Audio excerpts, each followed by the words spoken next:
But Grundy felt like a southern town without prejudice and without hatred. Because I thought about this the last few days and I thought, you know, I grew up right in town. Across the bridge from me, my best friend was Hungarian. And I can remember in '56 when the Russians went into Budapest and how upset the family was. And I was right there with them and I was upset too. And they were my neighbors. And on down the street was a Jewish family. And then on down the other street from where I lived were a Syrian family. But we were all Grundy folk. We didn't have the hatred. We didn't have the tribalism. It was one big family, everybody trying to make a living, trying to struggle together. So in my mind, at least, we had a very, very good childhood and a very perfect life that we didn't grow up with hating this one or hating that one. We were just one big family and all of us struggling together. But thinking about Lee too, I know she always loved misfits and quirky people. And I think that's probably still true. And I can think about, and there's stories I could tell, but I won't. But it was the fact she always accepted these eccentric people and these different people. And she captures many of them in her books because those were the people that she loved and accepted. We were just, people were people and you accepted them as they were. And, you know, we live in a world today where people think, what can you do for me? I want to be your friend if you can do something for me. But I can tell you about Lee Smith. If you're her friend, she doesn't care what you can do for her. It's all about being a friend.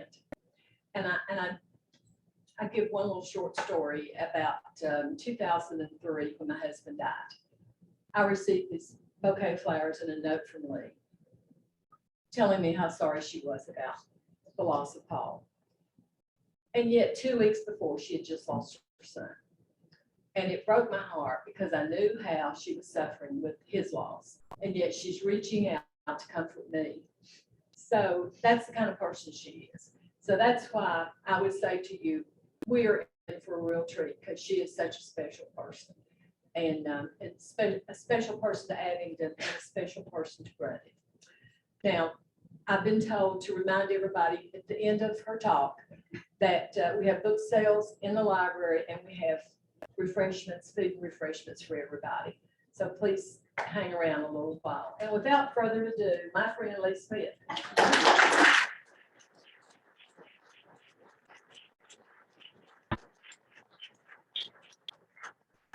got to get organized here. Where are you doing? Oh, no.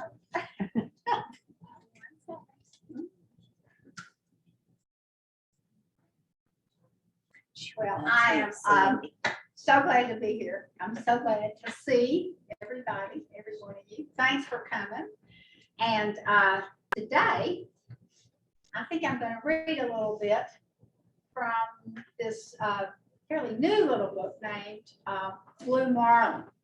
I know that you associate me, and I associate myself with mountains and hollers and countryside and so on. But this little book's about Key West. And my next book's going to be about Key West. And so we're just having a little, southern trip here, okay, today. And I'd like to begin by reading a little essay that I put at the back of this book.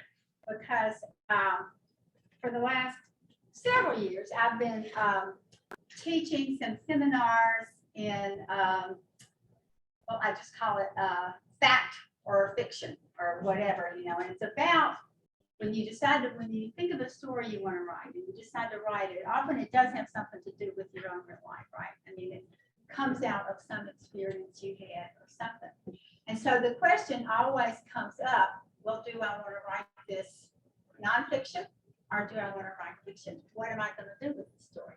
How should I tell this story? And this is a very interesting, with a lot of writers' workshops and classes that it says truth or consequences, maybe is in that. named that at one time. And we spent a lot of time talking about that and writing stories two ways. Writing it true, writing it fiction, talking about, which teaches us a great deal about the difference and about the nature of fiction. So anyway, I've been thinking about this kind of thing, and about this book is takes its roots from kind of one of the most interesting experiences I ever had in my childhood. You'll see why. But anyway, I wrote a little, okay, so the name of the book is Blue Marlin, and then I wrote a little essay named The Geographical Cure, which is going to tell you why I wrote this book, and it's very personal, and some of you knew my father and my mother. Ernest Smith, who ran the dime store for years and years and years, had the dime store in Grundy, Virginia, and my mother, who was the home economics teacher there for years and years. Okay, it makes me very happy to hold this little book in my hands. For all the stories I've ever written, this one is probably dearest to me, capturing the essence of my own childhood, the kind of unruly, spoiled, only child I was, coming to them very late in life when they hadn't expected to have any child at all. And so I was just an astonishment. And anything I did, I was very much encouraged. I mean, I've said later, if I had told my mother I wanted to be an axe murderer, she would have gone out and bought me the axe. That's the kind of childhood that I had. And anyway, the kind of unruly, spoiled, only child I was, the sweetness of my troubled parents, and the magical essence of Key West, one of my favorite places in the whole world ever since January 1959, which is when this event actually occurred. Or did they? Well, not all of them actually occurred, because this is autobiographical fiction. And I have always felt during a lifetime of writing that I can really tell the truth better in fiction than nonfiction, because real life is often chaotic, mysterious, unfathomable. But in fiction, you can change the order of events or alter certain aspects of the characters. You can even create new people or take real people away in an instant. This means you can instill some sort of order to create meaning so that the story will make sense. Whereas real life so often does not. Fiction is also a heightened reality. You up the ante in order to grab the reader's attention and hold it, increasing or emphasizing the conflict, adjusting the pace of the story accordingly, often making it conform to the old tried and true satisfying plot sequence of beginning, middle, and end. So this story is fiction, okay? My own father, as many of you knew, Ernest Smith of Grundy, Virginia, did not have an affair with Carol Bird or anybody else that I know of. Carol Bird, the other woman in this story, is pure fiction. Just a type I admired and wanted to be as a girl and was not. Artistic, unconventional. My sweet daddy, a workaholic storekeeper, was kindly nervous, as he put it, his own euphemistic term for bipolar illness or manic depression, as it was then called. But the manic phase was no fun for my daddy. No elation, no wild sprees. Instead, he just worked harder than ever at his dime store until these weeks of intense activity led inevitably to a downward spiral. He'd talk less and less, stay in bed more and more, finally going off, as we said, someplace to get treatment, such as Highland Hospital in Asheville, North Carolina, or Silver Hill in New Canaan, Connecticut, where he had been hospitalized for about 6 months in 1958 when this story begins.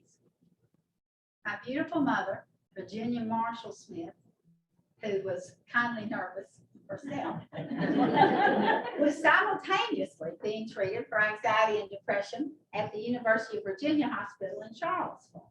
So I was sent to stay with my Aunt Millie and Uncle Bob in Maryland. But let me assure you that my sophisticated Aunt Millie, think martinis, League of Women Voters, was not Cousin Glenda in this story. In fact, she was the polar opposite of Cousin Glenda.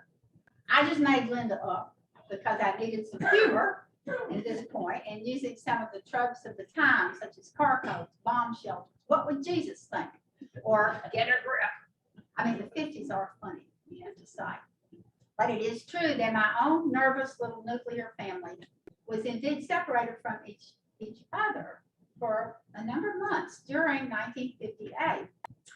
And it is also true that upon discharge, my father's physician at Silver Hill Hospital prescribed not only lithium for him, but also a geographical cure for the marriage, which was now apparently troubled in some way that nobody would explain to me, though I would participate in the geographical cure.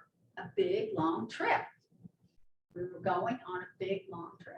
I love this. Daddy chose Key West, Florida for the geographical cure because he had been stationed there in the Navy and loved it.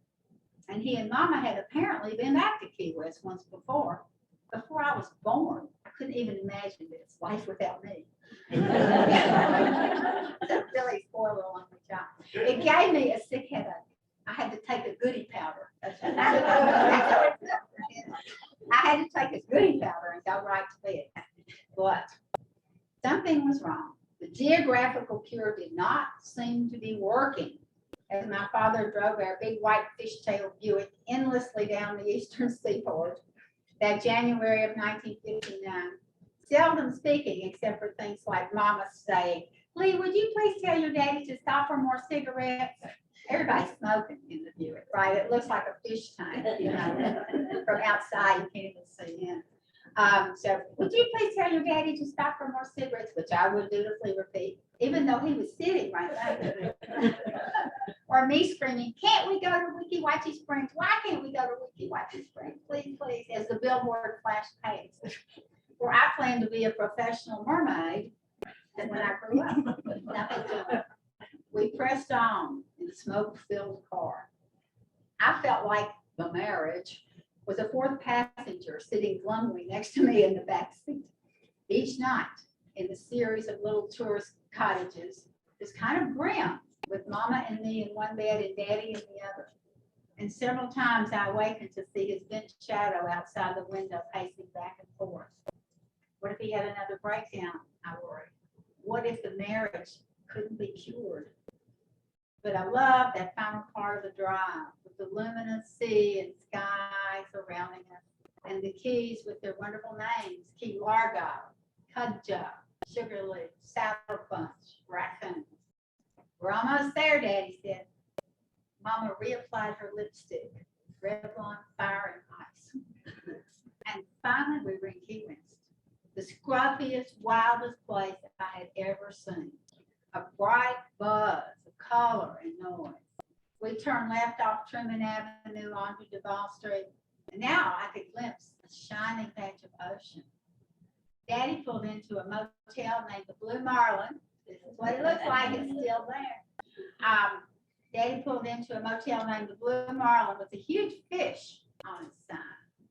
Mama and I waited in the car while he headed for the office. The motel was made of blue concrete, 2 stories in a U shape around a good-sized pool with a diving board and a slide. Perfect for a mermaid. Finally, Daddy got back in the car with a really funny look on his face. "Girls, you're not going to believe this," he said slowly. What is it? Is it bad news from home?" Mama's pretty face was an instant mask of alarm. "No, nothing like that." Daddy really smiled for the first time on the trip, perhaps in weeks. "It appears that this entire motel has been taken over by the cast and crew of a movie that they are shooting on location right now in Key West, over at the Navy Yard. There are only 4 rooms that they're not occupying, and now we've got 2 of them. They asked me a lot of questions. I had to swear that we weren't journalists or photographers in order to stay here. And Lee, he added in a no-nonsense voice, I promised that you would not bother the stars. Do you hear me? Or the crew or anybody else? Which stars? Mama hardly breathed. She was already in heaven. Well, there's Dina Merrill, Daddy said, and Tony Curtis. Tony Curtis! Mama and I squealed together. Mama and I pored over the National Enquirer, the Midnight Star, and countless other movie magazines that we read cover to cover every week. And every week when the movie changed at the Linwood Theater, as we said, downtown, we were right there in our favorite seats, 10th row aisle, clutching our baby boots. And that's not all, Daddy said. Who? We shrieked. Cary Grant. Cary Grant. We couldn't believe it. The most gorgeous, the most elegant, the biggest star in Hollywood. The man at the desk says he's a real gentleman, Daddy said. I wasn't so sure of that. Thinking of his recent love affair with Sophia Loren. Mama and I knew everything. We really did read those names. Thus it began. Though most of this book is my own creation. As for the movie itself, Operation Petticoat featured a real pink submarine anchored out in the ocean off Key West. Its flimsy plot involves a Navy Lieutenant Commander, Cary Grant, and his con man executive officer, Tony Curtis, who must take the fictional damaged sub, USS Sea Tiger, into a seedy dockyard for repair during World War II, rescuing a crew of stranded Army nurses on the way. The only available paint for repair is red and white, hence the sub's pink color. And this really did happen. This is based on a true incident about the pink sub.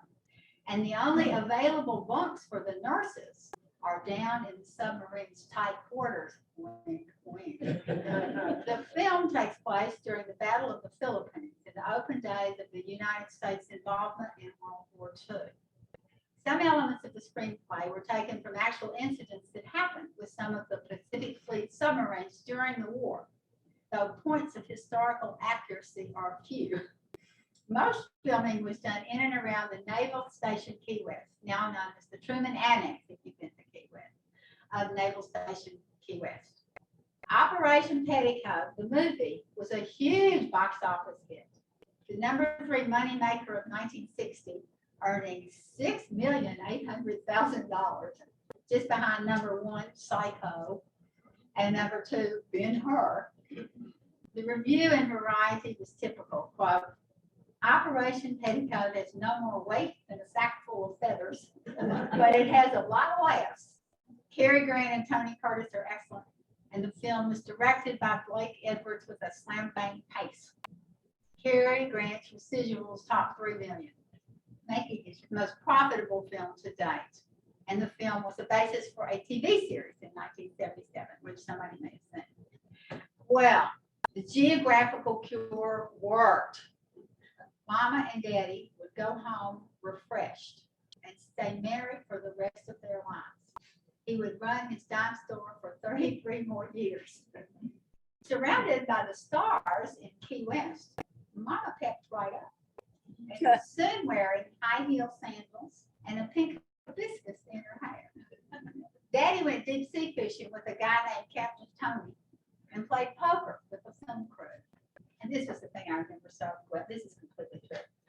Every night at 7 o'clock, Mama and I seated ourselves on a rattan love seat in the lobby of the Blue Marlin. See, this is before you had phones in your rooms. You know, there was only one phone and it was in the lobby. Okay, Mama and I seated ourselves on a rattan love seat in the lobby of the Blue Marlin, pretending to read newspapers. We held them up like this, waiting to see what we were doing, while we eavesdropped on Tony Curtis's daily call from the public telephone, he was right behind us here, to Janet Leigh back in Hollywood, which always ended with Tony's words, God bless you, my darling. We rattled their newspapers. One day at the pool, Tony Curtis offered me a package of cheese knives. I saved it for decades. Near the end of the second week of our stay, the directors asked their family if we would like to be in the movie. You bet, I cried out. Oh, brother, Daddy said. But there we were. There we still are to this day. The giant crowd on the Key West dock when the pink submarine comes into port at the end of the movie, cheering and waving a lot. So this is the story behind this. But you know, it's somehow I wanted to make it into fiction. It just didn't have, I mean, I love it. It's about me. Right? It's my family. It has a happy ending. But I changed it up quite a bit to make it into a novella here. Because you know what you've got to have is, for fiction, is conflict. You've got to have more conflict than we really had. And so I needed to change it up. And so I changed the characters too. The mother in here is nothing like my mother. I am unfortunately somewhat like myself. The father's nothing really like the father, but it's named the geographical cure is the phrase I loved, you know. So anyway, I'll just read you a little bit from this. And I upped the ante. That's another thing you do when you write fiction. You up the ante. So instead of them just going to, you know, instead of a couple going on a geographical cure to, you know, just get back together as a family more, I had it that they were estranged because the father has had an affair. My father never did have one that I know of. But anyway, this is so, then the girl in here is a little bit like me. The father is not my father, the mother is not my father. So I'll just read you a little bit from this. And this was 1958, set in the same time, which is, you know, it's right before Castro. It's right before everything happened in Cuba. So anyway, so now this is fiction, all right? This is kind of me, though. I was this horrible kind of job. Anyway, okay. This fiction, here we go. In 1958, when my father had his famous affair with Carol Bard, I knew it before anybody. I don't know how long he'd been having the affair before I found out about it, or to be exact, before I realized it, before it came over me. One day I was riding my bike all over town the way I always did. And the next day I was riding my bike all over town knowing it. And this knowledge gave an extra depth, a heightened dimension and color to everything. Before, I'd been just any old 13-year-old girl on a bike. Now I was a girl whose father was having an affair. A tragic girl, a dramatic girl. A girl with a burning secret. Everything was different. You can tell that this girl is sort of nosy, willful, histrionic, ruthless child. All my conversations, especially my conversations with my mother, became almost electrical, charged with hidden import, pregnant with meaning in the lingo of the love magazines and movie magazines we love to read. For my mother, and this is true, loved the lives of the stars above all else. I almost named this book The Lives of the Stars. She hated regular newspapers. My mother, this is not my mother, this is the made up one. She hated regular newspapers. She hated facts. She also hated club meetings, housework, politics, business, and her mother-in-law. She was not civic. She adored shopping, friends, cooking, gardening, dancing, children and babies and kittens. All little helpless things, actually, and my father, especially she adored my father. Mama's favorite word was sweet. She cried at the drop of a hat and kept a clump of pink Kleenex tucked into her bosom at all times, just in case. She called people poor souls. And this is a description of her, not the description of my real mother, but I love this one. Okay, I love this one also. Some people said Mama looked like Marilyn Monroe, but I didn't think so. Mama was bigger, blonder, paler, softer, with a sort of inflatable celluloid prettiness. She looked like a great big baby doll. People also said I took after Mama, but this wasn't true either, at least not yet. And I didn't want it to become true, at least not entirely, as I feared that taking after her too much might damn me into lying down a lot of the time. It was pretty boring. On the other hand, I was simply dying to get my period progress turned into a sex pot and do as much damage as mom. So they broke up every heart in Charleston and had a charm bracelet made out of fraternity pins. She used to tick them off for me one by one. Now that was Sneed's Black, a find out from UVI. Such a darling book. And this one was Parker Wimple, the Sigma Chi at WL. He used to play the ukulele. I was drunk on the sound of so many alphabet syllables. Actually, I did have a roommate from Charleston when I went to Holland, and we went to Holland to visit her family, and her mother did have a bracelet made of fraternity pins, and she said, "I hope you girls will do as well." So that I think kind of gave me the idea of the character. Now, so that's a mother, obviously not my mother, but and then this is me. The main character really is sort of a lot like I was at the time, unfortunately. And my cousin Randy, who is having knee surgery and couldn't come on this trip with us. She was also in my spy club, and we went around and spied on people in the neighborhood. Okay, I had a secret career as a spy, I felt. All right, and this was mainly what I did on my bike trips around town. So this is the character speaking, but again, I've upped the ante, the kind of unfortunately the kind of child I was. All right, I had a secret career as a spy, and this was mainly what I did on my bike trips around town. I've seen some really neat stuff. For instance, I had seen Roger Ainsley, the coolest guy in our school, squeezing pimples in his bathroom mirror. I'd seen Mr. Bondurant lift his big son Earl with a belt a lot harder than anybody ever ought to. And then later, when Earl dropped out of school and enlisted in the Army, I knew why. I had seen my fourth grade teacher, Prissy Miss Emily Horn, necking on the couch with her boyfriend and smoking cigarettes. Best of all, I had seen Mrs. Cecil Hertz come running past the picture window wearing nothing but an apron. Followed shortly by Mr. Cecil Hart himself, wearing nothing at all and carrying a spatula. It was amazing how careless people were about drawing their drapes and pulling their shades in. It was amazing what you could see, especially if you were an athletic and enterprising girl such as myself. Oh, that's not phone out. How much I ignore that. Especially if you were an athletic and enterprising girl such as myself. I wrote my observations down in a Davy Crockett spiral notebook I brought for this purpose. I wrote down everything: date, time, weather, physical descriptions, my reaction. I would use this stuff later in my novels.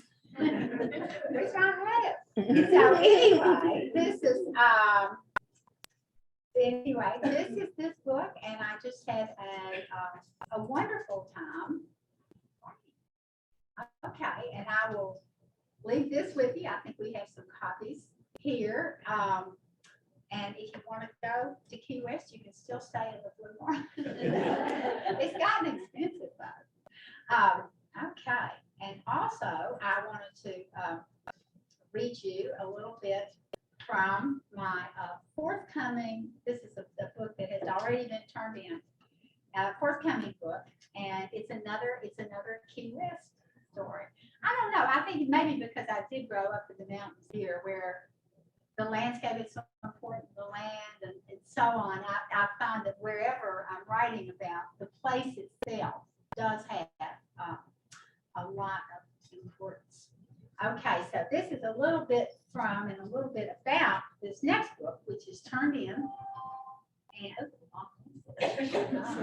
anyway, this is I wrote down a little bit. This is kind of inspiration for the forthcoming book, which is named Silver Alert. How many of you know what a silver alert is?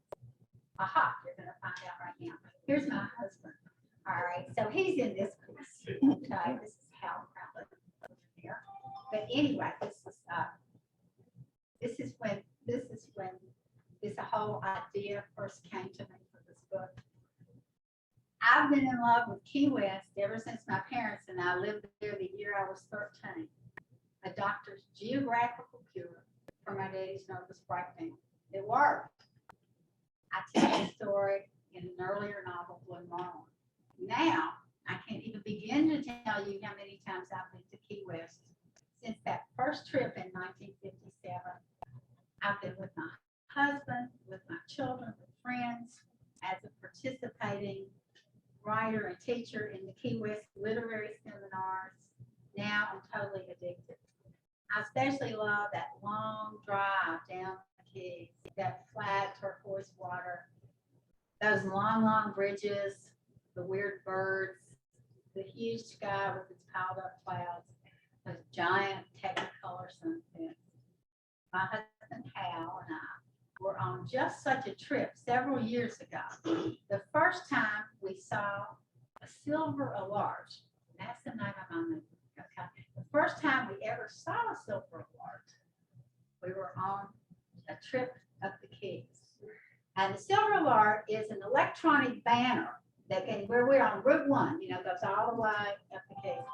And as electronic banner says silver alert like this, and it goes right across the highway, stretching across all lanes of Route 1 above us. It said silver alert. And then it said white 2008 Buick Lucerne, call number 347. What is that? Oh my God, I guess. Well, I imagine it's like an Amber Alert, how guess, when a young girl goes missing. Except, hey, this is Florida, which is full of geezers. So maybe it's some old dude who's making a break for it. Running away from assisted living. Poor old geezer. I hope they don't catch it too soon. And they didn't. 50 miles later, silver alert flashed up again. Hey, you go, guy, Hal shouted, pounding on the wheel. We were totally into it by then. We had this old guy completely imagined his whole life, why he was making a break for it, where he might be headed. By the time the third silver alert showed up 100 miles later, we cheered. Not only was he heading to Miami Beach, he had a pretty young mani-pedi girl from assisted living named Candy along for the ride. We never knew if he made it or not, but a novel was born. Okay, so the novel is named Silver Alert, and this is what gave rise to it. And here's the description of it, I guess, that my publisher is putting out, and you can get an idea now. I'll read you a quick little thing. A Florida family's plan to force irascible old tycoon Herbert Atlas into assisted living is foiled when he just happens to find a key in an old golf shoe in the closet and steals his own car, a Porsche Carrera, from his own garage, taking a young blonde mani-pedi girl with him as his willing passenger. Dee Dee is as desperate as he is, trying to escape her own dark past and find a new life. They set off up the Keys on fabled Route 1, soon having the absolute time of their lives, despite the APB Silver Alert Bulletin issued by police. So that's the plot. And a lot of it is the story, it's what happens before, and then it's the story of their drive up. And here's just a couple of moments. And she, by the way, the girl happens to be pregnant, which has had nothing to do with Herbert Atlas. But anyway, okay, here's just a couple of, here's a tiny little short excerpt. This takes place at the Green Turtle Inn on Isla Morada, if you've ever been there. Okay. And this is in the voice of the mani-pedi girl. Mr. Atlas orders a pina colada for himself and a glass of Pinot Grigio for me.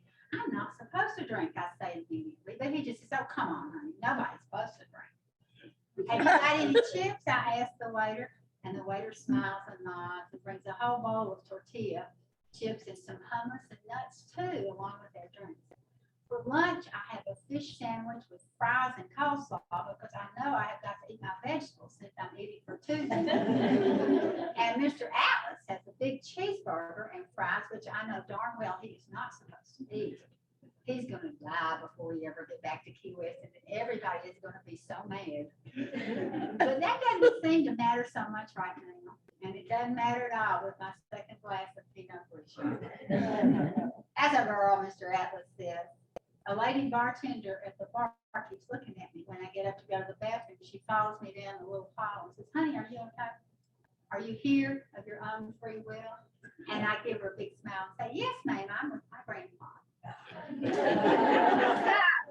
And then here's just one more little moment from Silver Lark. And they're pretty far up the Keys now. 15 minutes later, that's when they see it, high up. A huge flashing electronic sign like a banner, which extends across the entire interstate highway. Route 1, northbound and southbound, all 8 lanes. Silver alert, Porsche Carrera 2001, canary yellow VKE, call number 347. She sees it first. Look, that's us, isn't it? That's our car.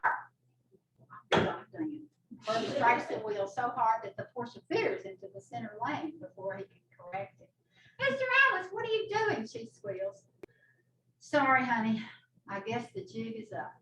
For the first time today, Herb feels old, really, really old. "What are you talking about? What is the jig?" They got a police alert out for us for this car. A silver alert, that must be like an amber alert, what they put out when young girls go missing. If it's up here on this highway, that means it'll be up on every highway in Florida. Trust me. She still doesn't get it. Well, why does it say silver alert then if it's about us? That's me, honey. I'm old. It's my car. That silver means geezer. Geezer on the run. "But I'm here too," she cries out. "Me too. They've got a police alert out for me too, don't they?" "Oh yeah, you bet. And I'm sorry, honey. I'm real sorry I got you in all this trouble. I guess I was using some real bad judgments. It's all my fault. I'll tell him that. You won't get any trouble, I swear." He could kick his own ass for doing this stupid old little walk. He's thinking. But when he looks over at the girl again, she's not heartbroken. She's not crying. She doesn't even look upset. Instead, she's sitting straight up in her seat, smiling, literally beaming. Her whole face is lit up like the sun. "That's me," she says in a kind of wonderment. "That's me they're looking for too.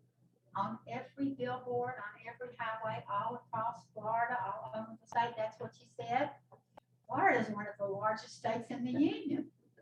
And he watches in astonishment while she opens her purse and carefully puts on her lipstick.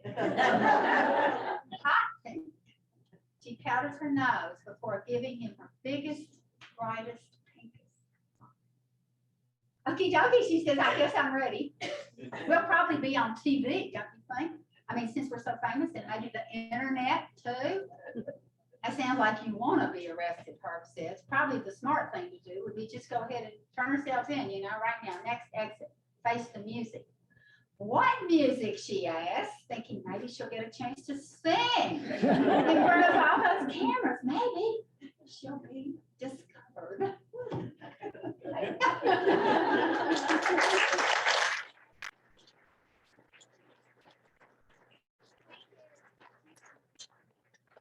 I have gone on plenty long enough now, but you can imagine how much fun this has been to write. And it's serious too. It will get serious here. But anyway, we can have a few minutes for questions and answers. Anything that anybody would like to bring up? What's your favorite? I'm sorry. Yes. I thought of when you were describing your book, I wonder what is the difference between a novella and a short story? They're not much. The question is a good one, is what is the difference between a novella and a short story? A novella is just a long short story. It's not quite a novel. Although, I mean, I would say Blue Marlin, it's published as a little novel. I think it's a novella to me. Yeah. And this, the Silver Alert is going to be longer. It's going to be 210 or 15 pages, something like that. But very little difference. The pace and the amount of the, stuff that goes on kind of determines. Okay, yes. Have you kept the same publisher? No, I haven't. I've skipped around. I've been very lucky to keep mostly the same publisher, I have to say. But I'm going to have a new one now with the Silver Alert, because this, I don't know if you, from reading the news, if you're aware that this huge international publisher, Hachette, are they German? French?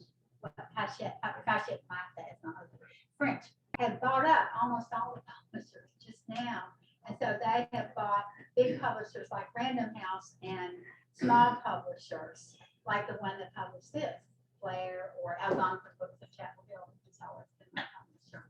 So I don't know how this is going to affect things here. Yes. NC State's still has you listed as a writer in residence now. Is that still your?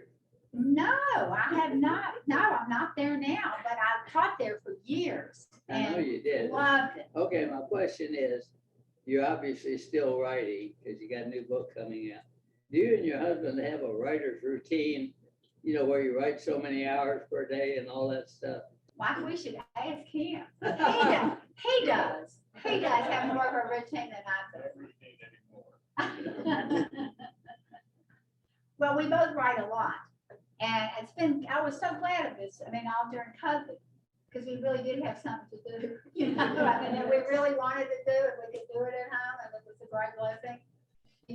But you do it when you He's can. a nonfiction. He writes nonfiction, and he is a steadier writer. He will get up and he will start and he will do it. And I'm a little bit more catch. You don't like logic. All right.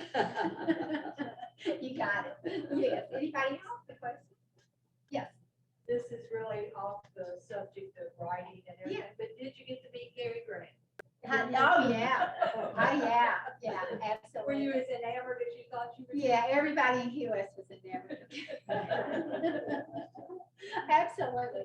I don't think these encounters with stars usually work out very well, but this was all wonderful. Yes. I know that the internet and stuff plays a part in a lot of writing now, but what advice would you give an upcoming author? Well, the internet, well, let me just say, you're right. The internet does play a part.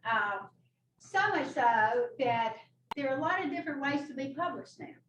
A whole lot. I'm talking, what I've been talking about with these books is the standard way where there is a publisher that buys your what you write and brings it out, and it comes out in paper, a hardcover, and then maybe soft cover, or maybe just soft cover. But now many people are choosing to publish on the internet. And this gives a lot of people access to publication who did not necessarily have it, because it's hard. There's only a few, it's harder. It's just harder to gain access to these people. And so what we have is a whole lot more books being published, and a whole lot more shorter pieces and so on. And I don't know very much about the internet myself and so on, but I know that a lot of people are publishing themselves and being published on the internet and selling a lot of books and doing very well, particularly with genre, particularly like with young adult or with, whatever the genre, happens to be. Detective fiction or whatever, and you can sell a lot of, you can do that. And a lot of people have gone now from publishing themselves more or less on the internet to hardcover or soft cover paper publishing. So and that's something I don't know enough about, but there are writers' workshops, and there are, things that you can look in The Writer magazine and read about it, how to kind of do this. And I like it because I think it makes writing a more democratic kind of thing for people to get into. So, Do you think that a lot of authors should stick, up and coming authors or people that dream to be an author, you they should stick with how the way you have written, or do you think that the internet is a good tool? I think the internet is a good route. I mean, it can be. To me, I know so little about it that I would see it as treacherous because I know I would pick the wrong kind of person and then they'd get my number and then they'd take all my bank accounts. I mean, I just know that that would happen to me. So you have to have real expertise and so on. But you know, if you're interested in this kind of thing, there are wonderful publications like The Writer Magazine, which is the oldest and one of the very best, that can guide you to, you know, through finding, you know, things on the internet that are safe and beginning this type of thing. And there are also writers' workshops everywhere, you know, including here, you know, always. There's been a lot of writing and writing workshops and so on. I will never forget the time I met Lou Crabtree, who signed up for this writers' workshop that I was teaching in the top of a church. What church was that? It was right along here. I think so. I think it's the Methodist, yeah. And there she was, and it was just hot, hot, hot. It was the middle of August, and we were all sitting around the, you know, we were all sitting around the table like this. And I was starting the class. I told everybody to bring the first sentence of something that they were working on, you know. And so, and then we would go around the table, and they would read the first sentence. And we had just gotten them sort of situated when I heard all this huffing and puffing and cursing and stuff. And this huge old woman was coming up the stairs, and I thought, oh no, you know, because this is the writing teacher's nemesis. You know, this you know, nutty old lady that's gonna just mess up the whole class and be nut. And then she came in and she had on fuzzy dinner and she's carrying a whole lot of books and papers and she's dropping them everywhere. And I thought, oh no. And she said, "Hi, honey, my name is Lou Crabtree, and I just love to write." And I thought, oh no, you know, gonna be awful. But I had asked everybody, but I said, oh, she found a seat, and I said, okay, we're gonna go around the circle here, and I want everybody who's written a story, and they brought it in, and I said, okay, please, go around, just read the first sentence of your stories. We go around, and so we did, and everybody was reading this first. They were very good during the pocket, drawing people in, you know.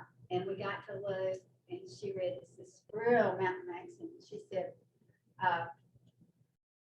"Somebody, Really, really, I know, Old Reller. Okay, Old Reller.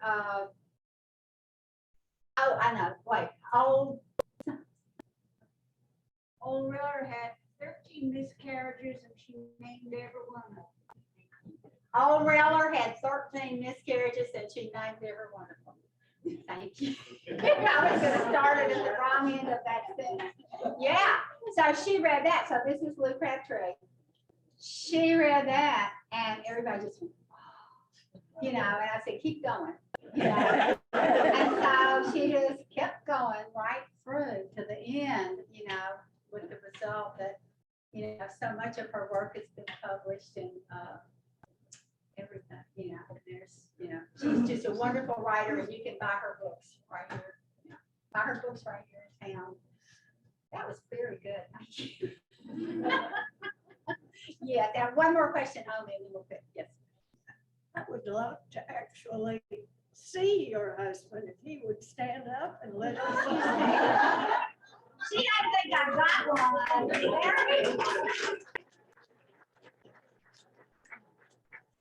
My husband is a wonderful writer of nonfiction and opinion and has been on many New York publications and has his own syndicated column now.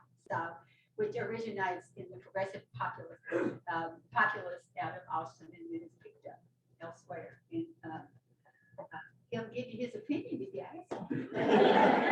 Thank you. Thank you very much.